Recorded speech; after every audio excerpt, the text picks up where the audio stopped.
సేవలుగా గుర్తింపు పొందిన 108 సిబ్బంది చేస్తున్న సమ్మె 20వ రోజుకు చేరింది. కార్మిక శాఖ 3 సార్లు చర్చలు జరిపినా సమస్యకు పరిష్కారం లభించలేదు. రాష్ట్ర విభజన గొడవలో ప్రభుత్వం వీరి సమ్మెను పట్టించుకోవడం లేదు.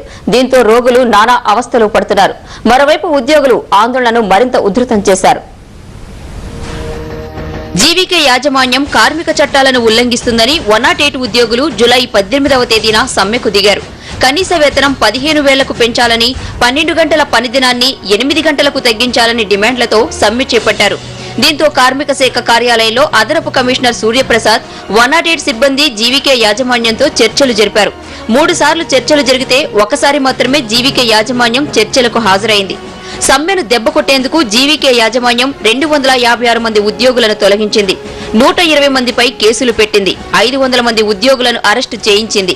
ఎస్మా చట్టాన్ని ప్రయోగిస్తామని హెచ్చరించింది. దీంతో 108 ఉద్యోగుల కార్మిక సంఘం సిఐటియు ఆధ్వర్యంలో వేలాది మంది డ్రైవర్లు, ఎమర్జెన్సీ మెడికల్ టెక్నీషియన్లు ఇందిరా పార్క్ వద్ద మహాధర్నాకు దిగారు.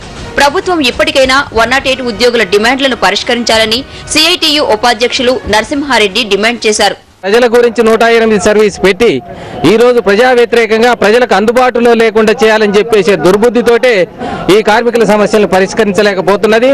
అలాగే రెండో యూనియన్ ఉంది అని చెప్పేసి యాజమాన్యమే కానీ ప్రభుత్వమే కానీ చెప్తుంది. ఎక్కడా యూనియన్లు 2 లేవు, ఒకే యూనియన్ ఉంది. 108 యూనియన్కు ఒకటే యూనియన్ ఉంది.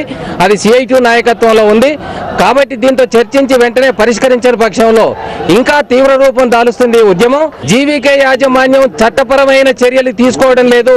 చట్ట వ్యతిరేకంగా పోతున్న దానిపైన చర్యలు తీసుకోకుండా కార్మికులు న్యాయమైన పోరాటం చేస్తున్న దానిపైన అణిచివేయడానికి తీసుకుంటున్న చర్యలను వెంటనే ఆపివేయాలి. లేని పక్షంలో ప్రభుత్వం దీనికి తీవ్ర రూపం దాల్చేంత వరకు కూడా ఆగొద్దు అని చెప్పేసి మేము కోరుతున్నాం. నిర్వహణ ఖర్చును 100% ప్రభుత్వమే భరిస్తున్నందున జీవీకేకు 108 అప్పగించడంలో అర్థం లేదని కార్మిక నాయకులు విమర్శిస్తున్నారు. వెంటనే జీవీకే యాజమాన్యాన్ని తొలగించి ప్రభుత్వమే 108 సేవలను నిర్వహించాలని సిఐటియు కార్యదర్శి భూపాల్ డిమాండ్ చేశారు. ఈయన సమ్మె చేస్తుందని చెప్పేసి రకరకాల తప్పుదో పట్టించే ప్రయత్నం చేశారు.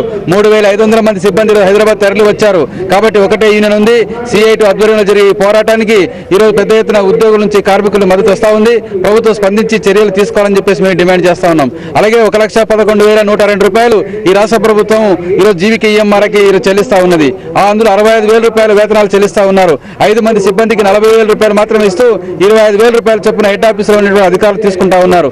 అవన్నీ కూడా సమగ్రంగా పరిశీలన చర్చించి మరి ఉద్యోగుల యొక్క వేతనాలు పెంచాలని, వేధింపులు ఆపాలని, కేసులు మాఫీ చేయాలని, డిస్మిస్ చేసిన వాళ్ళందరినీ విధుల్లోకి తీసుకోవాలని, 8 గంటల పనిని అమలు చేయాలని చెప్పేసి మేము కోరుతున్నాం. ప్రభుత్వం దిగిరాకపోతే ఆమరణ నిరాహార దీక్షకు దిగుతామని హెచ్చరించారు. ప్రభుత్వం ప్రతి ఏటా కేటాయిస్తున్న 106 కోట్ల రూపాయల్లో 50 కోట్లను మాత్రమే ఖర్చు చేస్తూ ఉద్యోగులను ఇబ్బందులకు గురి చేస్తోందని ఎమ్మెల్సీ ఎంవీఎస్ శర్మ విమర్శించారు. ఈ 108 సేవలకయ్యే ఖర్చు మొత్తం ప్రభుత్వం బడ్జెట్ నుంచే కేటాయిస్తున్నప్పుడు దీని మీద జీవీకే ఇండస్ట్రీస్ లాంటి వాళ్ళ పెత్తనాలు తీసేసి ప్రభుత్వమే నేరుగా ఈ సర్వీసుల నిర్వహణ చేపట్టాలని, వీళ్ళని ప్రభుత్వ ఉద్యోగులుగా గుర్తించి ప్రభుత్వ వైద్య సేవలను ఆ రకంగా మరింత మెరుగుపరచాలని కూడా మేము కోరుతున్నాం.